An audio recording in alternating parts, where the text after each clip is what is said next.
Hola a todos, bienvenidos una vez más a este podcast Generando Conciencia. Estoy un poquito ronca, disculpen. Pero bueno, este podcast, este audio, si es que lo están escuchando, o este video, si es que nos están viendo, tiene como objetivo generar conciencia en cuestión de ciberseguridad.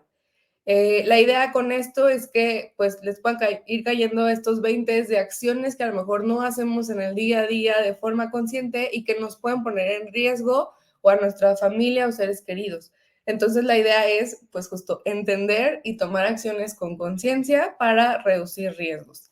Yo soy Ileana Ortega, fundadora de Ciberseguridad por Todos, y en el episodio de hoy vamos a hablar de la Ley Olimpia y la violencia digital. Para eso tengo a 3 invitadas que estoy súper feliz de conocer, de aprenderles ahorita y de compartir todo este conocimiento que me van a compartir con ustedes, y les voy a contar un poquito de quiénes son.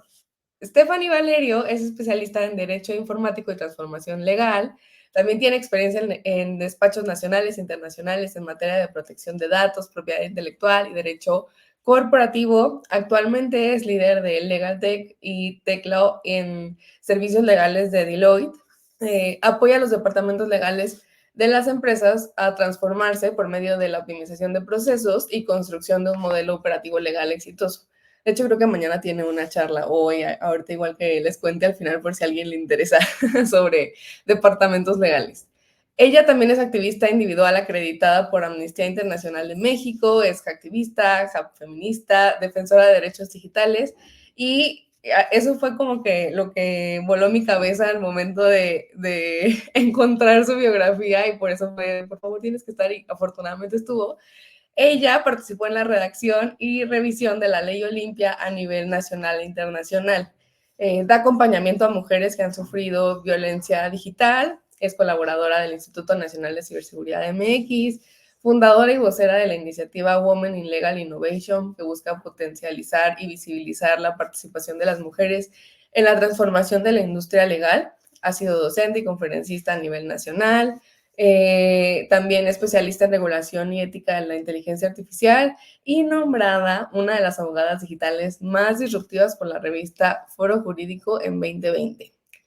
Acá la voy a ir subiendo al escenario. Y también, hola Stephanie, también les voy a presentar a 2 personas fundadoras de esta organización que se llama Revolución Violeta MX. Ellas son Aline Miranda y Gabriela, ay, perdóname tu apellido, Mecholoam. Son activistas sociales enfocadas en la lucha feminista en México y sus conexiones a través del mundo. Como les mencioné, son fundadoras de Revolución Violeta MX, una organización reconocida por las Naciones Unidas, y su misión consiste en difundir la lucha feminista mexicana desde una perspectiva global. Y ahorita van a conocer por qué esta perspectiva global. Sus esfuerzos contribuyen de manera significativa a la lucha mundial contra los feminicidios y la violencia de género. Como dato curioso, Aline realizó una pasantía en Polonia, donde surgió Revolución Violeta, por eso les digo esa perspectiva global, y Gabriela actualmente es representante estudiantil del Departamento Global de New York, New School University en New York. Entonces, aquí subo también a Gabriela y a Aline. Muchísimas gracias por estar aquí acompañándonos. ¿Cómo están? Hola, súper bien. Aquí estamos, son las 8 de la mañana ahorita, entonces arrancando el día con esta plática. La verdad, súper bien. Hoy tengo un examen, pero estoy súper emocionada de hablar de este tema el día de hoy, de conocer y aprender de todas ustedes y de saber que podemos aportar a este tema también. Gracias, Aline. Sí, de verdad, muchísimas gracias por la invitación. La verdad, estamos muy emocionadas de estar acá y estoy honrada de estar en la presencia de Stephanie. Yo vuelo hoy a México para marchar mañana en la ciudad. Entonces, sí, muy feliz de empezar este proceso desde temprano. Gracias, Gabriela. Buenísimo. Oigan, pues bueno, este video, como pueden ver, está siendo grabado. Estamos un día antes porque mañana es un día muy movido. Pues al final, feministas, activistas, como les decía Gabriela, pues mañana vuela para, bueno, más bien al rato vuela para estar mañana en la marcha. Entonces, pues bueno, justo el día de hoy que están viendo el video es 8 de marzo, un día que todos conocemos por la conmemoración del Día Internacional de la Mujer, pero pues más allá del clásico, ¿no? Que afortunadamente creo que ha ido reduciéndose en muchas empresas, ¿no? De, ay, las mujeres y feliz día, ¿y qué haríamos sin ustedes? Pues más bien es visibilizar cosas que nos están sucediendo el día de hoy y poder saber cómo actuar, específicamente en cuestiones de ciberseguridad, pues en casos de violencia digital.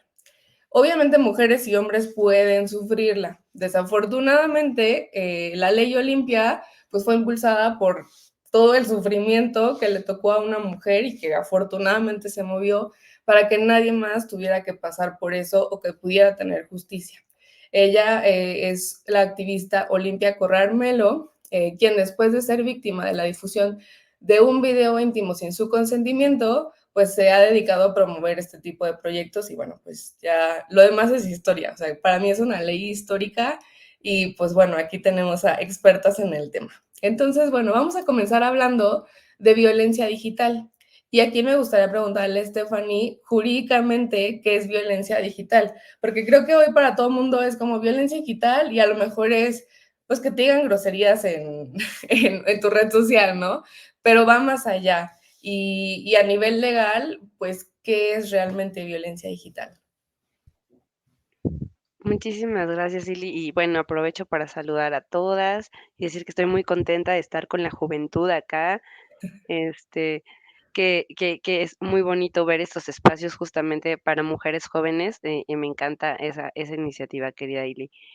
Sobre qué es violencia digital a nivel jurídico, yo te diría que per se, por ejemplo, ¿no? Primero hay que ubicar que el único como definición que tenemos en la ley sobre qué puede ser violencia digital viene justamente derivado de la ley Olimpia, ¿no? Justamente lo que buscaba la ley Olimpia era que se reconociera la violencia digital como una modalidad de violencia en contra de las mujeres en las leyes de acceso a las mujeres a una vida libre de violencia locales, ¿no? Y la general.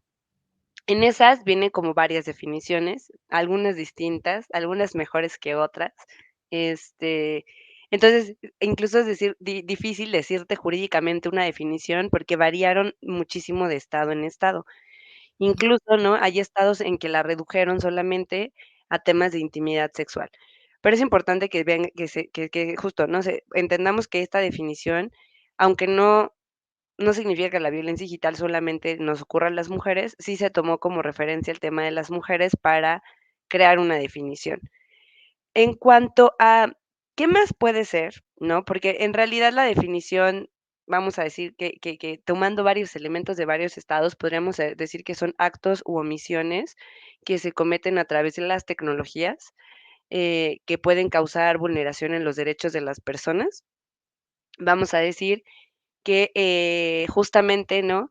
La complejidad es que algunos de estos actos pueden ser delitos y hay otros que no pueden ser delitos porque existen un gran número de ataques, ¿no? Que pues, se pueden vivir en línea, ¿no? Tanto vulneración, ahora sí que de odio y discriminación, ¿no? Discursos de odio y discriminación, como dices, como agresiones verbales, hasta cuestiones como más avanzadas que puede ser, pues ya relacionadas con delitos que pudiera ser, por ejemplo, suplantación o usurpación de identidad, que pudiera ser justamente el difundir contenido íntimo, o íntimo sexual sin consentimiento, pudiera ser temas de extorsión, de amenazas, que ya pudieran entrar dentro del ámbito penal.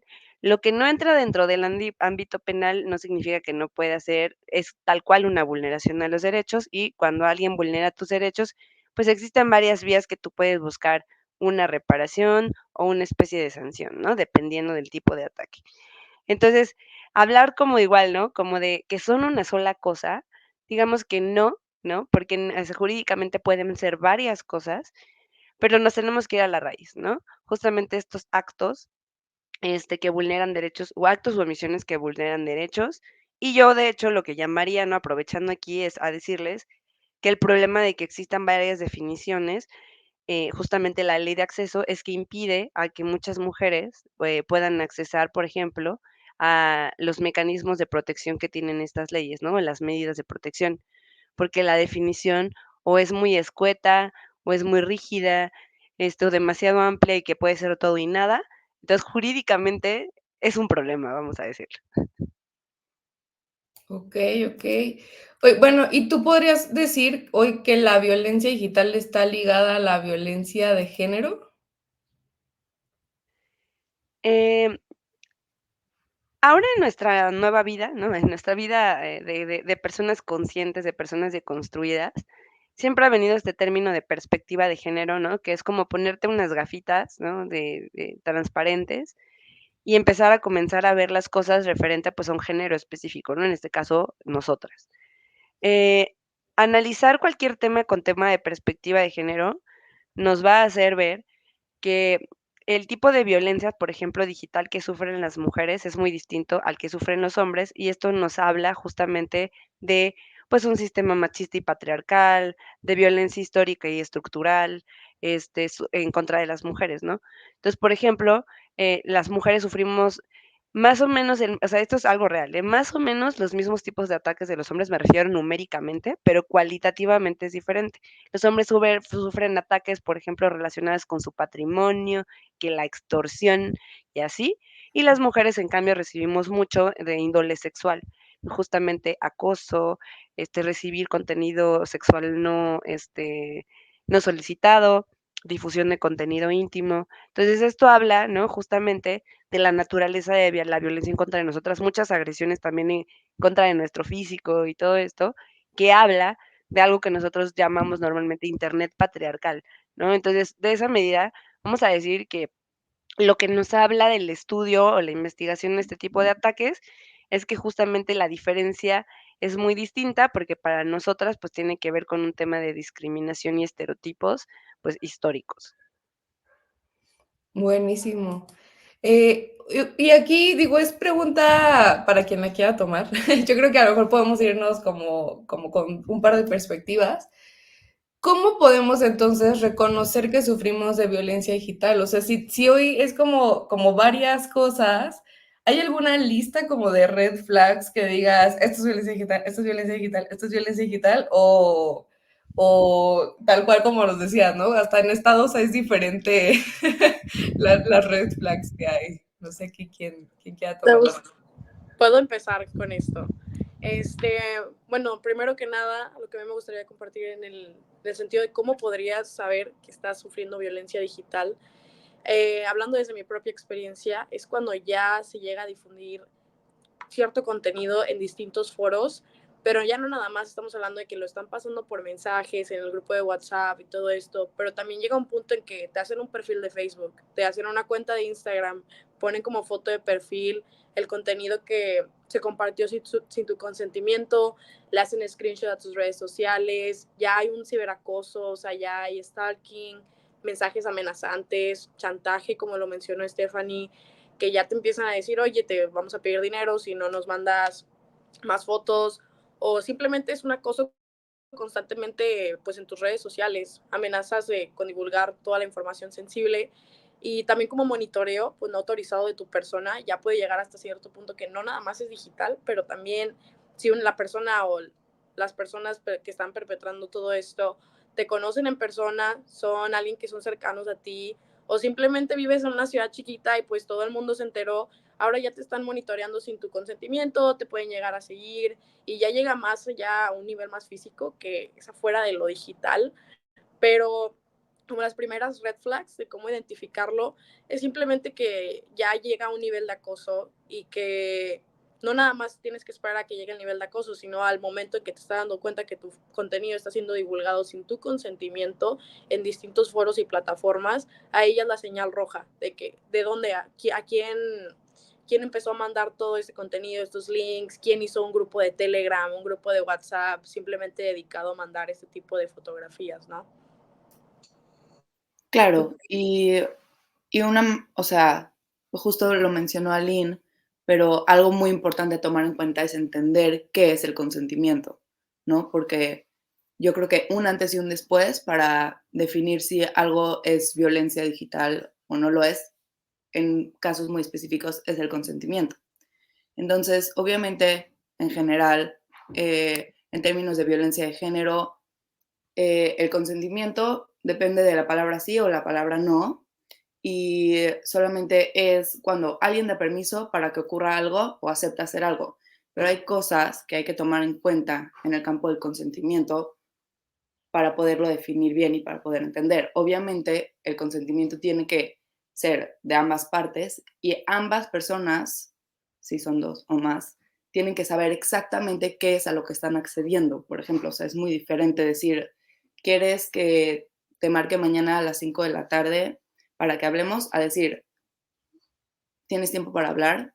Tienes que ser, o sea, es un ejemplo muy general, pero tienes que ser muy específico para poder de verdad saber que estás teniendo el consentimiento de esa persona.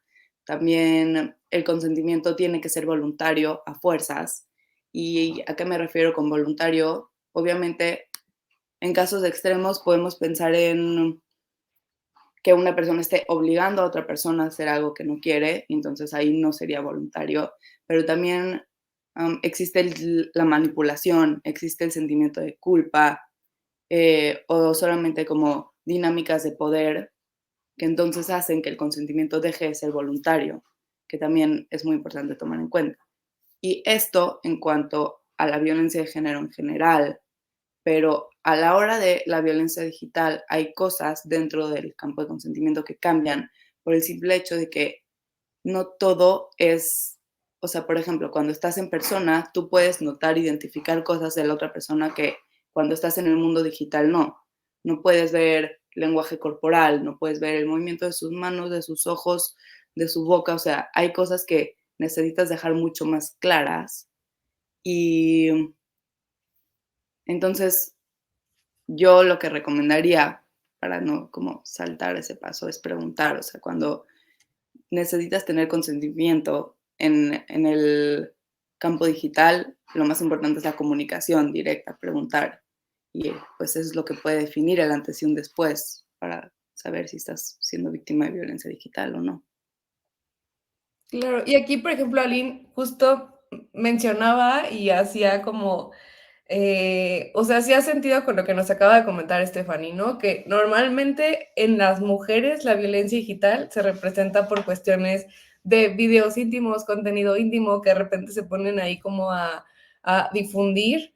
¿Hay alguna otra, algún otro tipo de violencia digital, Stephanie, que hoy esté como repuntando además de ese en las mujeres? ¿O ese es como que el que se lleva el porcentaje mayor que nos pasa? Bueno, en realidad cualquier tipo de ataque en línea ha ido en aumento en los últimos años. Entonces, digo, eso es importante que se sepa porque bueno, en un análisis sobre qué impacto pudo tener la ley Olimpia a nivel delictivo, es muy poco. En realidad, lo que podemos ver que por lo menos está afectando en cuestión de prevención del delito y también en cuanto a sanción, ¿no? La realidad es que la ley Olimpia no ha sido aplicada en México en realidad, ¿no? He estado yo incluso haciendo ahí solicitudes de información y a los estados, ¿no? Y resulta que me he encontrado como 2 sentencias, pero ni siquiera con un procedimiento normal, sino algo que se llama procedimiento abreviado. Entonces, sobre el número de carpetas que hay, no representa, yo les diría, ni el 1%, o sea, eso, ¿no? La sanción. Entonces, digamos que por eso todos los ataques están yendo a la alza, para todos y todas, pero bueno, en particular los de las mujeres sigue habiendo dentro de todos los aumentos, siguen aumentando justamente los que están relacionados con la parte de sexual, los ataques, como les digo, de ofensas, ¿no? Justamente, a su físico, a su apariencia, etcétera.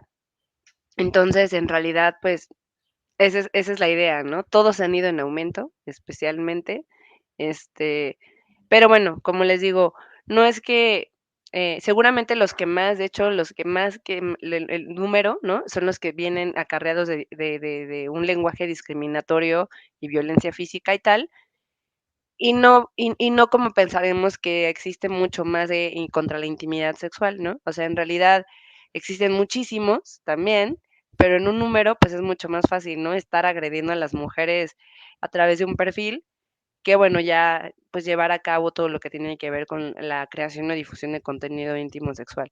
Lo que sí podemos ver es que más bien se están poniendo creativos los delincuentes y como ustedes saben, por ejemplo, pues están utilizando inteligencia artificial para vulnerar otros derechos como la identidad o la propia imagen y ya no directamente, por ejemplo, la intimidad sexual, ¿no? Entonces es una cuestión ahí particular, pero bueno, todos están yendo a la alza, todos son preocupantes y yo digo, en cuanto a número, pues ya les dije cuál, pero en cuanto a gravedad del asunto, cualquiera puede ser demasiado grave, ¿no? Y que justamente son las red flags. Cuando tú ya te sientes mal, no es el agresor el que define cuando te está agrediendo. Es la víctima o sea, que sabe cuando la están agrediendo porque ya se siente mal, porque se siente afectada en sus derechos y tal.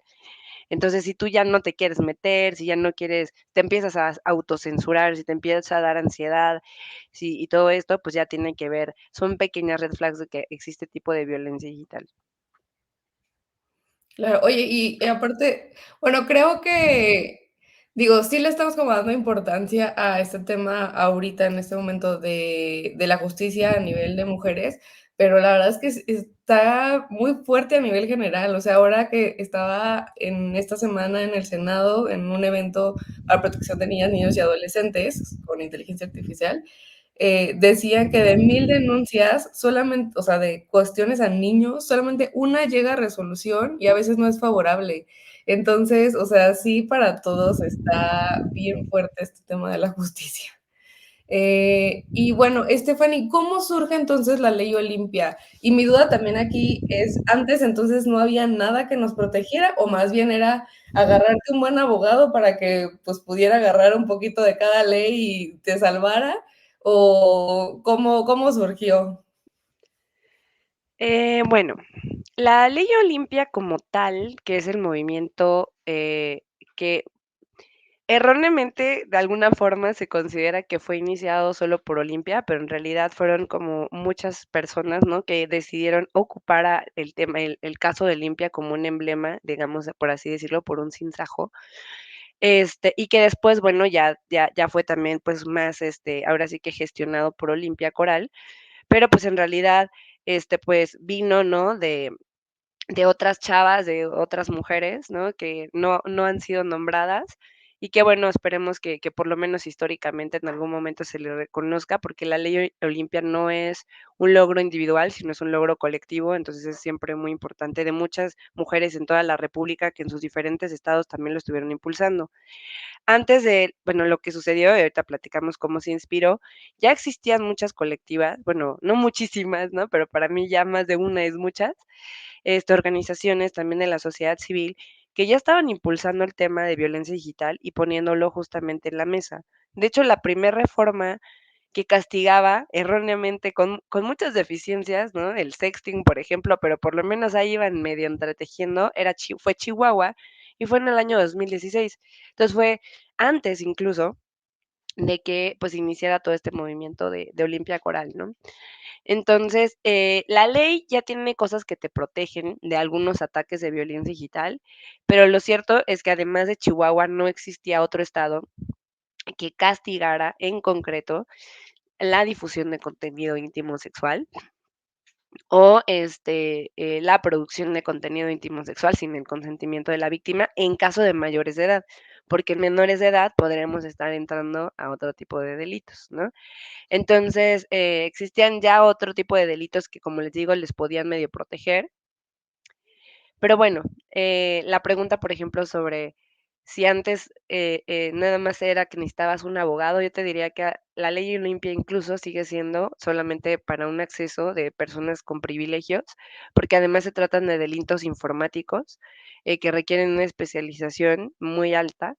Entonces, creo que muchos de los problemas por los cuales la ley no se ha aplicado es porque, pues, normalmente las víctimas somos mujeres y muchas de nosotras, pues, sufrimos además otro tipo de violencias acompañadas de esta, que es como la económica, etcétera, que no nos permite, ¿no? Realmente llegar a eso. Y, pues, la ley Olimpia en realidad, pues, justo, ¿no? Te digo, se inspiró por el caso de Olimpia. Olimpia, pues, compartió contenido con consentimiento con una de sus exparejas, ¿no? Y este brother, este, aprovechándose de la confianza de Olimpia y todo, de pronto la difundió.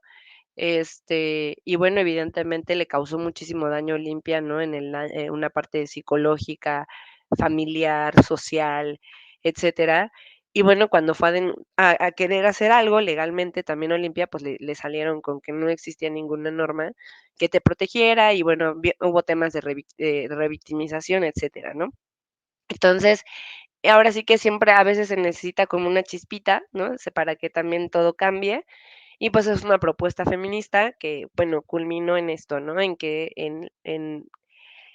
yo les diría que está mal el conteo sobre estados que tiene por ahí el Frente Nacional para la Sororidad, porque he estado realizando una investigación en cada código penal y resulta que ya se ha derogado en algunos estados y nadie se ha dado cuenta.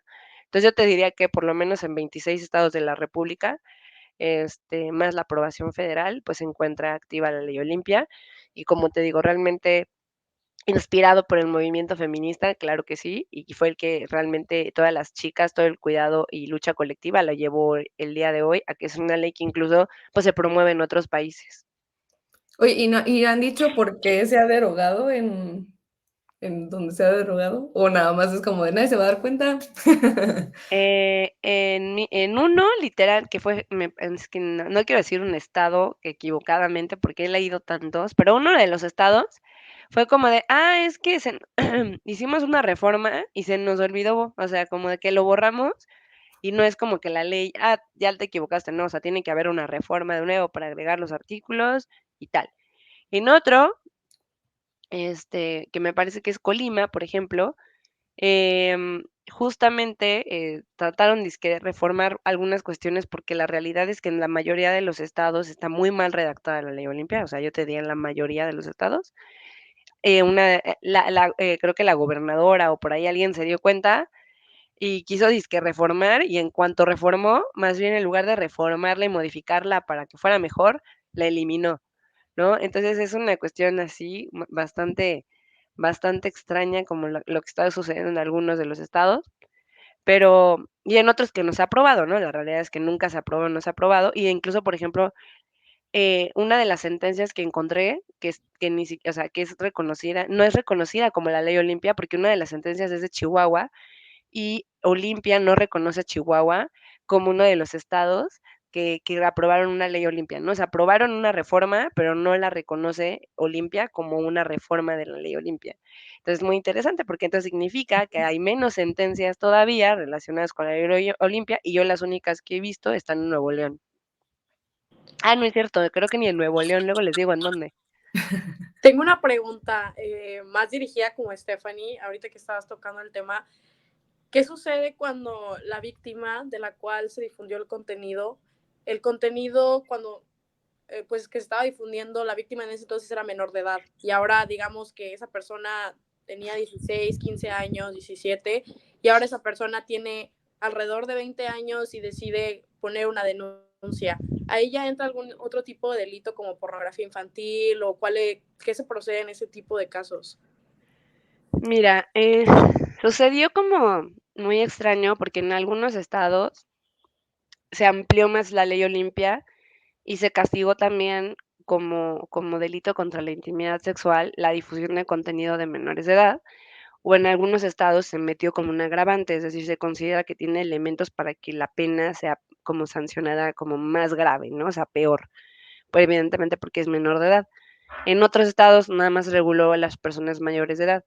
Aquí, en materia penal, lo que ocurre es que el Ministerio Público, la Fiscalía, cuando pues tenga que decidir qué delito está cometiendo cada persona, va a tener que ver si la castiga por uno de esos delitos o por varios.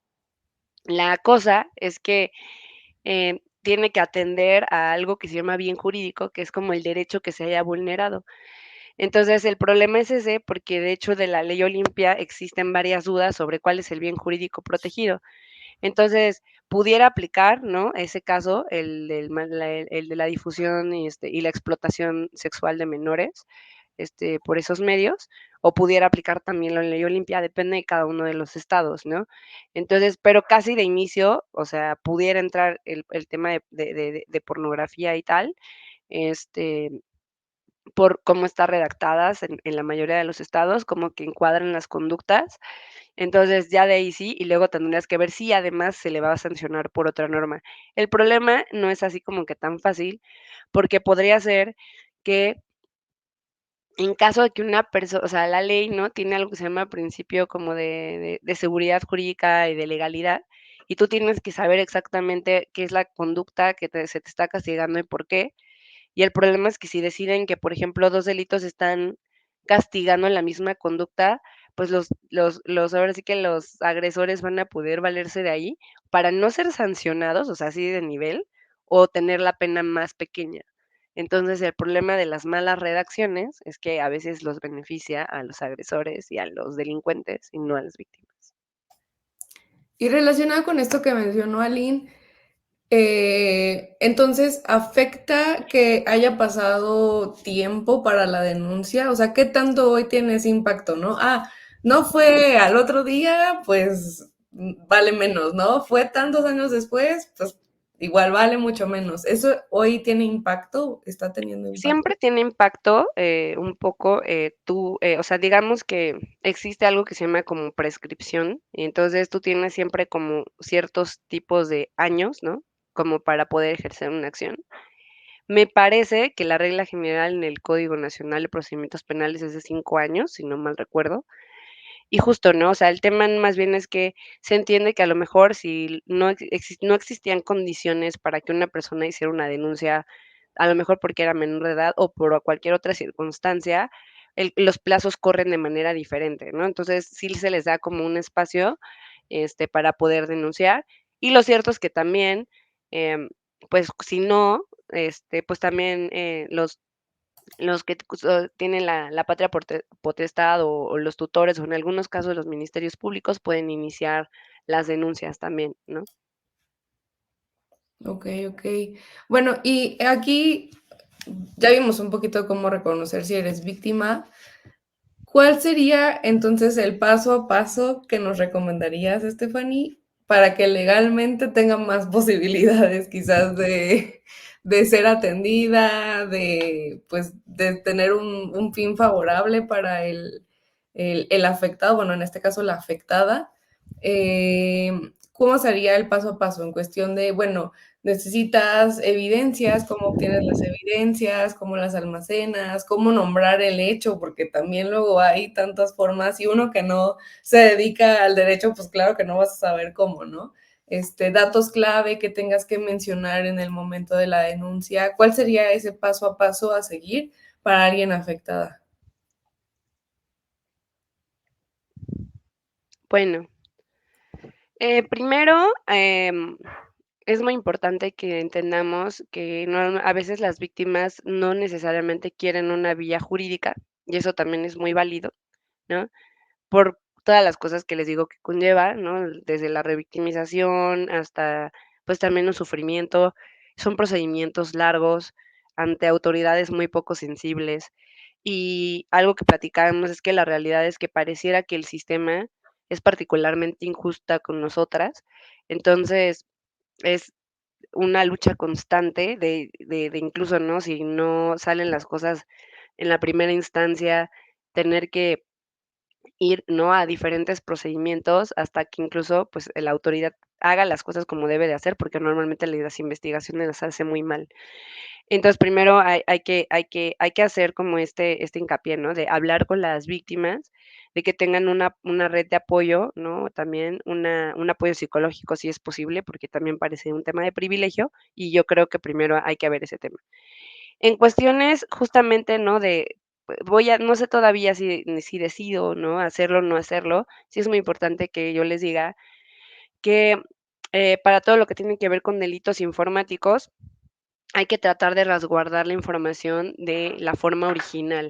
Es decir, yo sé que tenemos ganas de hacer bloqueos, pero no vale la pena bloquearlos porque podríamos estar eliminando información o que la persona cierre los perfiles y hacemos denuncias públicas, etcétera, o de, reporten esto, ¿no? Y se cierra. Bueno, entonces ya perdimos evidencia por ahí, ¿no? Este, no cerrar ustedes sus cuentas, no borrar mensajes, no borrar llamadas, etcétera, ¿no? Este es como el primer tema, ¿no? Sobre el resguardo de la información, la verdad es que normalmente, pues, hay que guardar las URLs en caso de información que se encuentre en online, ¿no? Tal cual, o sea, la URL es como la direccioncita, ¿no? Que viene arriba con un buen de diagonales y numeritos para saber exactamente dónde estaba la información. Sirven las screenshots, pero si o sea, la screenshot per se no me va a dar mucha información a los investigadores, más que a lo mejor que esta foto se sacó desde un celular y que no fue modificada o qué fecha fue sacada, algunos datos y metadatos que puedan sacar como los peritos, pero la realidad es que vale más la pena tenerlo ahí, ¿no? O sea, como la conversación y exhibir la conversación, etcétera, ¿no? Hacer impresiones de las capturas y llevarlas tiene ningún valor jurídico, porque como que el Ministerio Público diría, lo único que me estás exhibiendo es una hoja de papel y yo como sé que no modificaste la imagen, que eso sí es del perfil que tú dices que dijiste, ¿no? Ahora, entonces, y entonces es un tema. Entonces, lo mejor es, ¿no? Guardar todo eso en una USB o en sus dispositivos, ¿no? De alguna manera lo que se puede hacer. Y el problema siguiente sería que si ya decidieron iniciar una parte legal, dependiendo de qué vía, porque hay muchas vías civil, penal, administrativa, si es por la vía penal, tendrían que ir a la fiscalía directamente, ¿no? A los ministerios públicos y ahí solicitar que, o sea, en teoría lo tendría que hacer solita la fiscalía, pero luego se les va de que resguarden el equipo de ustedes para que desde sus dispositivos hagan la extracción de la información, ¿no? Entonces, esto es muy importante porque entonces, si, por ejemplo, tienen ustedes algún tipo de evidencia en su celular, como por ejemplo, en WhatsApp o todo esto, o en mensajería que se puede extraer directamente de ahí, entonces es como una buena oportunidad llevar ese tipo de dispositivos para que desde ahí se haga algo que se llama la fotografía forense, y ya esto ya lo haya tenido, ¿no? Exhibido, por así decirlo, la autoridad. Todo lo demás, la verdad es que es bien complejo porque parecería fácil, ¿no? Pero si yo les dijera, por ejemplo, que en el caso de la ley Olimpia tienes que probar que se difundió el contenido, sí, tienes que probar quién lo difundió, por otro lado, y además el Ministerio Público tiene que probar que no existía el consentimiento de haberlo difundido. Y, por ejemplo, ¿cuántas de ustedes guardan, ¿no? Esta conversación que viene del sexting, a lo mejor? Porque evidentemente luego la borras, porque además es peligroso tenerlo. La realidad es que si te roban tu celular, ya se fue ahí también tu contenido. Entonces ha sido muy complejo que justamente pueda vencer la fiscalía todos estos elementos y probar, ¿no? Desde un panorama como muy probable que una persona cometió ese delito. Entonces, de inicio, pues yo les diría que si sí están seguras de primera instancia de que sí van a hacer la denuncia, la levanten lo antes posible llevando su dispositivo y diciéndole a la fiscalía, aquí está la evidencia, necesito que me des una cita o lo que quieras con tu policía de investigación. Ahora hay otra cosa triste, no todos los estados tienen policía de investigación cibernética, entonces tienen que hacer ahí las fiscalías un trabajo con la Guardia Nacional, lo cual puede llevar y conllevar más tiempo y pues la evidencia puede estarse borrando. Entonces, eso es otro tipo de problema. También está muy interesante ahorita que lo mencionaste, que tienes que comprobar que quién está pues compartiendo el contenido no consensuado. ¿Qué sucede cuando ahora las personas que están cometiendo el delito, no sé, en grupos, digamos, Telegram, WhatsApp o lo que sea, las direcciones de IP la cambian o los VPN, los cambian a diferentes países, los cambian a otras ciudades y pues ya ahora ya no hay manera ahí como de localizar de dónde viene pues el mensaje inicial, ¿no? Esa y otra traba en la que tiene la ley o algo que pues ya ahora sí que si la persona fue muy inteligente para cambiar la dirección IP, ya no puedes dar con esa persona y ahora sí ya se pierde todo totalmente. Sí, en realidad todo lo que tiene que ver con tecnología que te pueda tapar tu ubicación y que pueda tapar los elementos, ¿no? Como proxies y VPNs o la utilización de la deep web o más bien de la dark, ¿no? De la dark web, puede ocasionarte como justamente problemas a la fiscalía a la hora de investigar, pero no nos vayamos incluso tan allá. Yo les diría que ya de inicio ocasiona problemas porque la mayoría de las cosas no son torpes los delincuentes, ¿no? Ni nada, ni crean ni que los agresores lo hacen solo al azar. A veces lo hacen a través de telefonías o tarjetas SMS desechables, donde no te piden que te autentiques para comprar esa tarjeta SIM. O sea, ustedes pueden comprarla en el metro y no les van a pedir su identificación.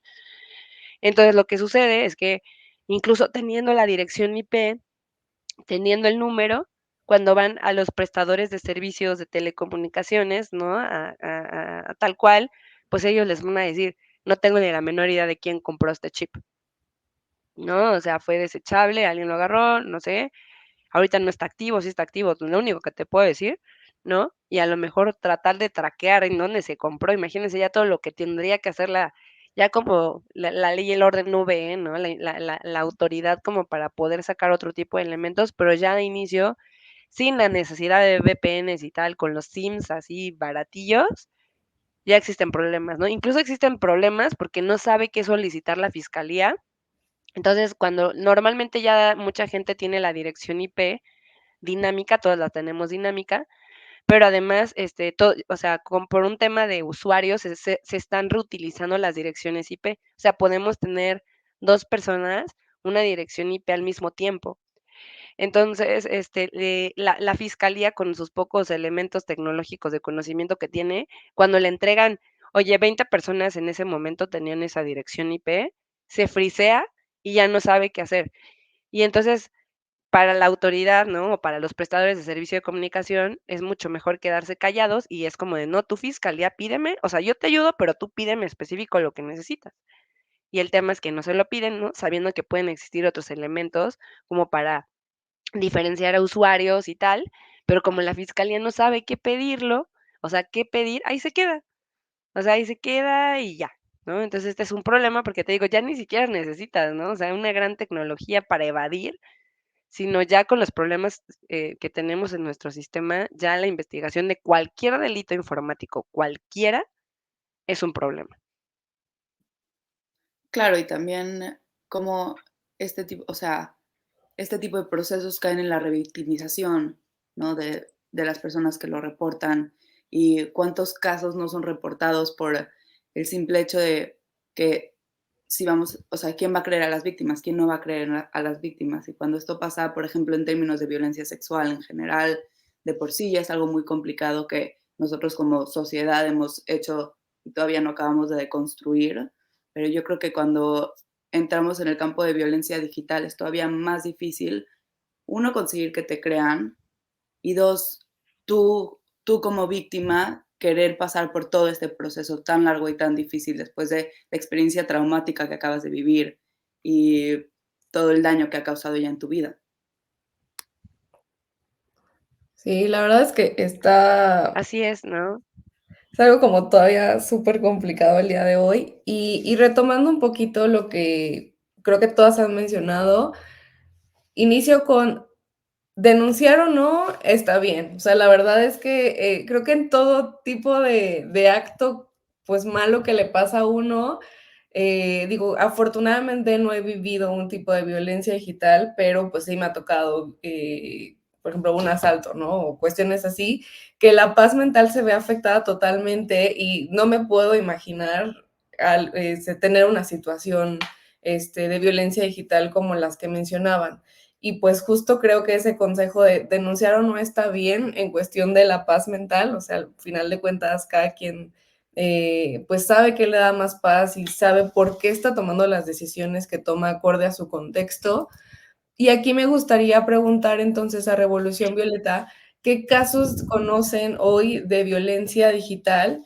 Y también pues con estas moralejas que nos cuenten cómo puede afectar, bueno, más bien con estas anécdotas nos cuenten cómo puede afectar este tipo de violencia a la vida de una mujer. Claro, como ya comentábamos antes, pues el caso de Olimpia Coral Melón no es el primero ni el único que existe. Hay muchísimas víctimas que tal vez sus casos no, obviamente no han sido difundidos o no han sido tan populares como fue el de Olimpia, pero hay un caso muy interesante que fue justamente lo que acerca de la inteligencia artificial.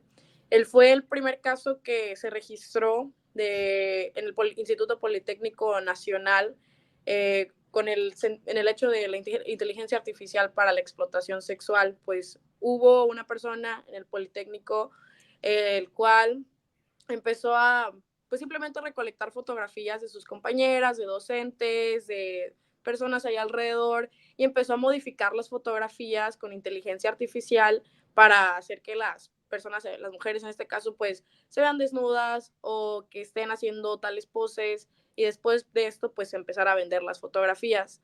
Para todo esto se encontró que la persona mencionada como Diego N., tenía en su iPad más de 167,000 fotografías de mujeres de su instituto, y también tenía más de 20,000 videos de mujeres que fueron grabados sin su consentimiento. 3 días más tarde de que se hizo la denuncia colectiva y todo esto, pues Diego N. salió en libertad porque las autoridades no encontraron ninguna evidencia suficiente o pues pruebas necesarias para castigar ese tipo de cosas. Pero también, pues aquí podemos ver que los agresores se ponen creativos en las maneras en cómo consiguen esta información. También existió un caso en Chile, que es el caso Miguel José Zárate, el cual fue que esta persona fingió tener un emprendimiento de comida y se acercó a mujeres emprendedoras mandándoles un link diciendo, oye, lléname este formulario, tal emprendimiento, vamos a ayudarnos, colaborar, lo que sea. De esta manera, pues el agresor consiguió no nada más información personal de la víctima, como su correo electrónico, algunos otros datos personales, número de teléfono, y de esta manera logró accesar a sus redes sociales para conseguir contenido íntimo, digamos, de WhatsApp, de Facebook, de Twitter, de Instagram, etcétera, y de esta manera poder, pues, amenazar a las víctimas por dinero o por otro tipo de cosas, de que manden más fotografías y no quieren que las difundan. Tomando en cuenta todo esto, pues no nada más afecta la vida de la mujer de manera física, pero también tu desempeño social, o sea, ya cómo te estás desempeñando con la sociedad, en el área laboral, ahora ahora sí, qué es lo que a ti te importa que pues estás reflejando, cómo te ven tu círculo de amigos, tu familia, te sientes revictimizada, ya no nada más es de que pasaste por un delito, por toda el trauma de si fuiste a poner una denuncia, pero también qué pasa cuando ya vas a la calle y en la escuela te voltean a ver y te dicen, yo vi el perfil de Facebook con la foto de tuya desnuda, o a mí me llegó la foto tuya desnuda por el Messenger, o mira, están compartiendo todo esto. Entonces, ya la víctima puede recaer en depresión, puede recaer en otro tipo de perdón, se me fue la palabra, no enfermedades, pero pues Sí, pues, la psicológico, ansiedad y la todo ansiedad, lo que viene ahí. justo, y pues obviamente al momento de ir a poner la denuncia, pues puedes enfrentarte con todas estas cosas de que no te vayan a creer, que la gravedad y el impacto de la violencia de género pues ya está tan normalizado que, hablando de otro diferente modus operandi que tienen los agresores, que se ponen súper ingeniosos, es que también existen todos estos grupos que habíamos mencionado, los grupos de Telegram en este caso, aquí hablando más de una experiencia personal que sucedió en Ciudad Victoria, como en eso del 2020, se hizo un poco viral ahí en el círculo, fue que todas estas personas pues tenían un grupo de Telegram, pero no nada más estaban compartiendo contenido íntimo, se estaba vendiendo el contenido íntimo, y aquí va todo esto, organizado por carpetas con tu nombre, apellido, y digamos, te vendo la carpeta de Aline Miranda por 100 pesos, ¿no? Ya tú vas, compras tu carpeta, le mandas el dinero al administrador. Adentro de la carpeta el contenido que tiene no nada más son tus fotografías, pero toda tu información personal. ¿Para qué? Para que así ahora también puedas ser víctima de ciberacoso, de stalking. Viene tu perfil de Facebook, si tienen tu número de WhatsApp, vienen todas las cuentas que puedas tener. Y para todo eso también los agresores, esto es algo que ya va más como objetificación, o ya que entra aquí porque es una problemática con índole de violencia de género, con el énfasis en la violencia de género, es que también dependiendo, no sé cuál es la palabra correcta para utilizar aquí, pero dependiendo del estima que tenga la mujer, por así decirlo, la carpeta le suben de precio. Es decir, si la chica nunca en su vida había subido fotos en bikini a redes sociales o cosas de ese tipo, y por alguna razón llegan a dar con contenido sexual, ahora la carpeta la van a vender en 500 pesos, pero hay otras carpetas que te las van a vender en 50, ¿no? Entonces ya también ahí la separan por la reputación de la mujer, y obviamente esto también está súper horrible ver cómo la manera en que se van manejando. Cuando tú quieres accesar a estos grupos de Telegram, lo primero que te preguntan, porque tienes que tener un link privado. El link privado que te mandan, pues ya accesas al grupo. Lo primero que te van a preguntar cuando aparece tal usuario acaba de entrar al grupo, bla, bla, bla, el administrador se va a contactar contigo y para que tú mantengas tu presencia en el grupo, tienes que estar contribuyendo con fotografías de otras mujeres, contribuyendo con sus perfiles, para que así ellos se puedan intercambiar fotos, ¿no? Y tiene que ser de manera constante. Y de esta manera es como que aseguras tu membresía dentro del grupo y estás asegurando que eres una persona real y que vas a estar compartiendo contenido constantemente. Obviamente estos grupos se eliminan y se vuelven a hacer cientos y cientos de veces. Este tipo de grupos se eliminaron como 5 veces, pero de alguna manera encontraban volver a sacar otro grupo, otra vez todos los usuarios con las direcciones IP cambiadas, porque pues no estaban nada tontos.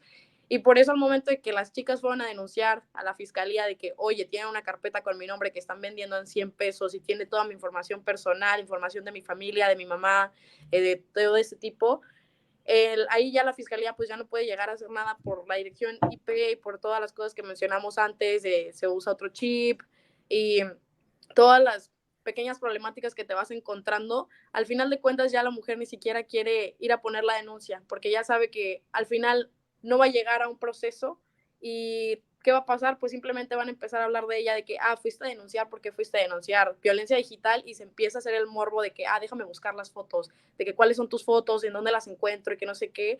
Entonces ya ahí se genera otro morbo y las víctimas por esa razón prefieren quedarse calladas, no acudir más a poner una denuncia formal y es así como pues se queda en la impunidad, ¿no? Claro, y entra también el tema de la culpa, ¿no? O sea, obviamente están sucediendo cosas sin tu consentimiento con tus propias fotos, pero la pregunta es por qué te tomaste las fotos, qué estabas haciendo. Entonces es todo este rollo del estigma que nosotras le hemos puesto y que nosotros como sociedad le hemos puesto a este tipo de acciones. Ok, y ustedes ahorita, por ejemplo, en Revolución Violeta, ¿cómo apoyan a las víctimas de violencia digital y qué otras organizaciones o colectivos, y aquí también, ahorita nos aportas, pues podrían mencionar con gente especializada en el tema, por si alguien que está escuchando, viendo que le compartieron esto, pues quiere proceder, ¿no? O necesita hasta apoyo psicológico para empezar, que es lo que se comentaba, que pues es, yo creo que es lo que más nos impacta como este tipo de violencia hacia nosotras. Claro. Algo que a nosotros nos parece muy importante es reconocer que la solución a este tipo de problemas no es la sobreprotección y entonces tener miedo y ya no salir a usar las redes sociales, sino al contrario, es la educación, el empoderamiento, la eliminación del estigma y es lo que nosotros tratamos de hacer todos los días con Revolución Violeta, tanto apoyar a las víctimas como empoderarnos como mujeres adentro del mundo de las redes sociales, así como salimos a tomar las calles, queremos tomar las redes sociales para entonces abrirnos el espacio. Como mujeres nos han enseñado a quedarnos calladas, a no participar en la conversación, a bajar la cabeza. Y el chiste es que tanto en la vida real como en las redes sociales nosotras tenemos que hacer lo contrario y formar parte de la lucha, ser parte de la conversación, ocupar el espacio que tenemos que ocupar y poco a poco de construir nuestras propias ideas sobre este tipo de temas y estar lo más informadas posibles y saber cuándo es momento de apoyar a las víctimas también. Claro, sí, nosotras ahorita estamos basadas nuestra organización está basada en Estados Unidos, por lo tanto, apoyamos desde nuestra trinchera por medio del activismo social, redirigiendo a las víctimas con las instituciones correspondientes. Para todo esto, en cada estado de la República, obviamente hay organizaciones dedicadas a apoyar a las víctimas, que no nada más son de gobierno, pero también son organizaciones creadas por mujeres. En el caso de Tamaulipas, pues tenemos el Frente Feminista Tamaulipeco, tenemos Aquelarre Ciudad Victoria, y estas dos organizaciones tienen como un directorio de abogadas y de psicólogas que ofrecen servicios gratuitos o a bajo costo. Entonces, para cuando nosotros llega una víctima de violencia digital y nos dice qué podemos hacer, nosotras la redirigimos con las instituciones que conocemos, con los contactos que tenemos y seguimos trabajando en expandir nuestra red de contactos alrededor de México para así poder proveer a las víctimas pues una información más exacta. También otra cosa que quería mencionar es que algo muy importante es pues crear conciencia acerca de este tipo de problemáticas, de este tipo de ley. Más que nada aquí nuestra misión viviendo en Estados Unidos es dar a conocer que nosotros vivimos ese tipo de violencia en Latinoamérica. Y también obviamente alrededor del mundo, pero hay diferentes tipos de niveles en el cual afecta a las mujeres, si ya hablamos de la interseccionalidad también. Acá en Estados Unidos, siendo una mujer hispana, tal vez una mujer de la comunidad LGBT, si también eres de alguna comunidad indígena, si tu primer idioma no es el inglés, obviamente ya todas estas cosas se van como haciendo overlap y trae diferentes tipos de discriminación. Te ponen en una posición todavía más vulnerable. Claro.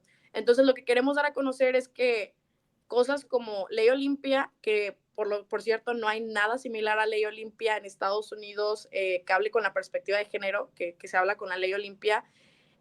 Queremos dar a conocer por qué en México, por qué en Latinoamérica existe todo esto, a raíz de qué viene, es la cultura, qué viene de nosotros, de nuestra sociedad, que acarrea este tipo de problemáticas. Por lo tanto, pues nos dedicamos a compartir este tipo de posts en inglés, en español, para así poder alcanzar una audiencia más grande, que no nada más son de habla hispana, pero también personas alrededor de otros países, personas que se quieren dar a conocer qué es lo que está pasando, incluso mujeres viviendo en el extranjero que han intentado hablar acerca de estas problemáticas con sus compañeros de trabajo, con sus compañeros de la escuela, y no lo llegan a entender porque no saben cuál es la gravedad.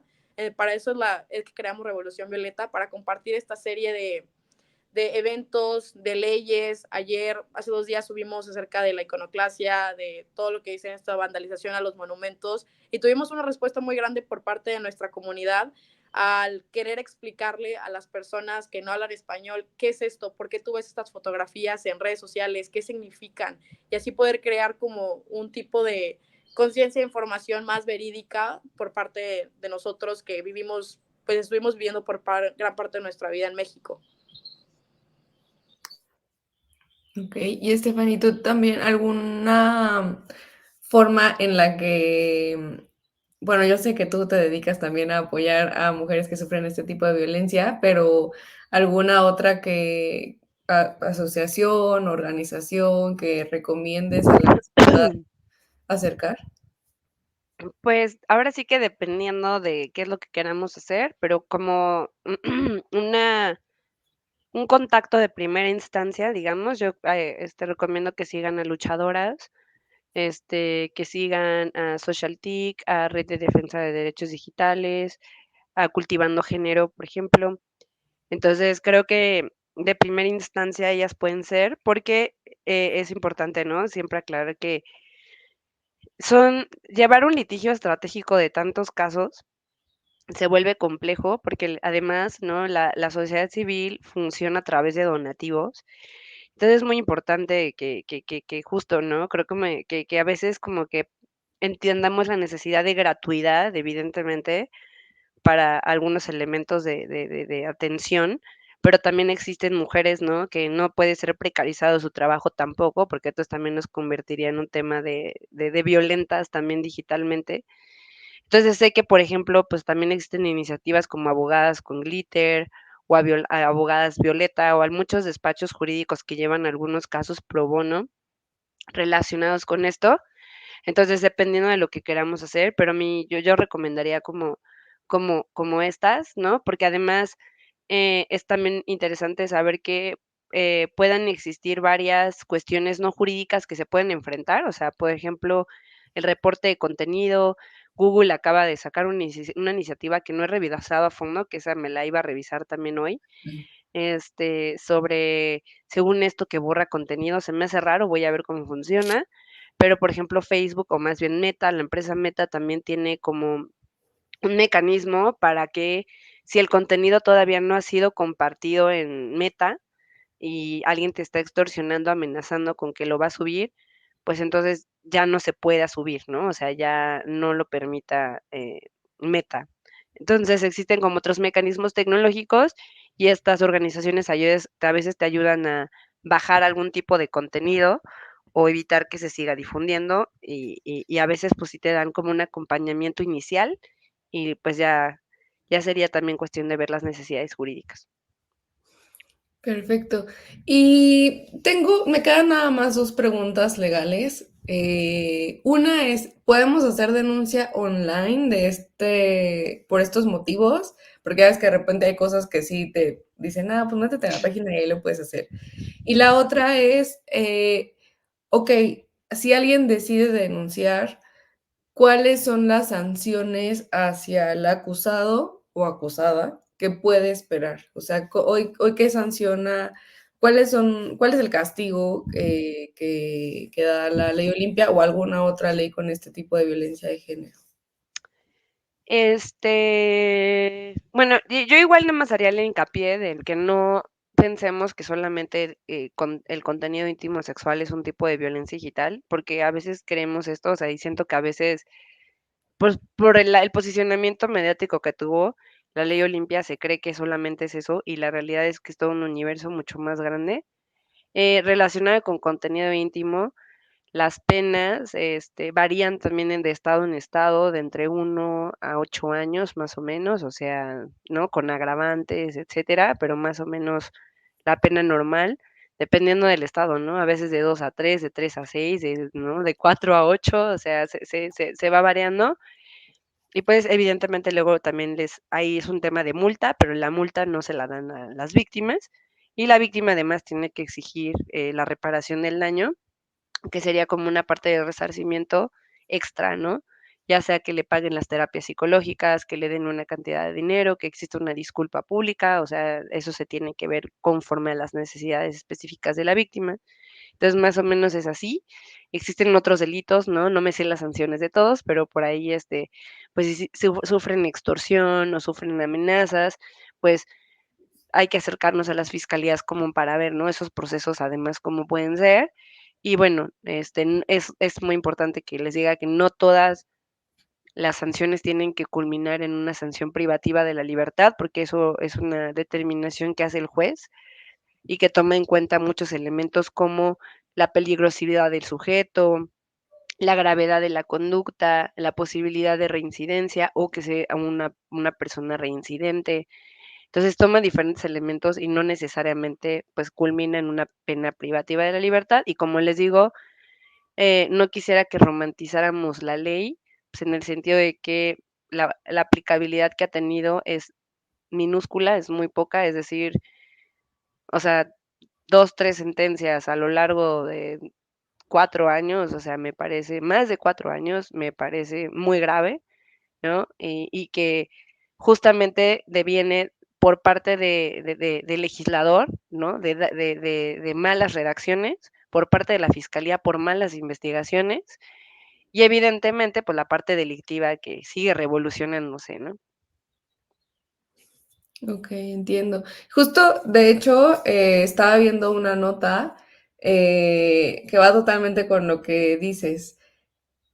En Yucatán hay un Frente Nacional para la Sororidad Yucatán y mencionaba, o sea, entiendo que la entrevistaron en esta semana y decía que había retroceso en denuncias de víctimas de violencia digital porque pues no había, o sea, las autoridades no hacían nada, el proceso es súper tardado y lo peor, sumamente revictimizante, que es lo que nos mencionaban Aline y Gabriela.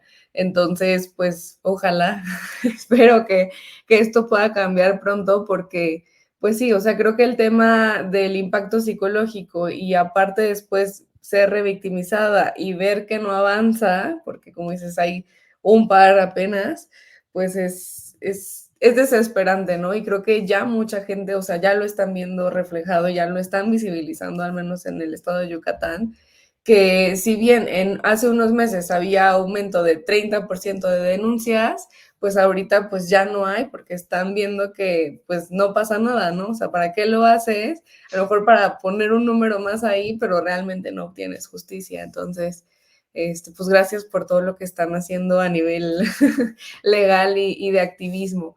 Pues para cerrar, no sé si quieran añadir algo más, Aline, Gabriela, Stephanie.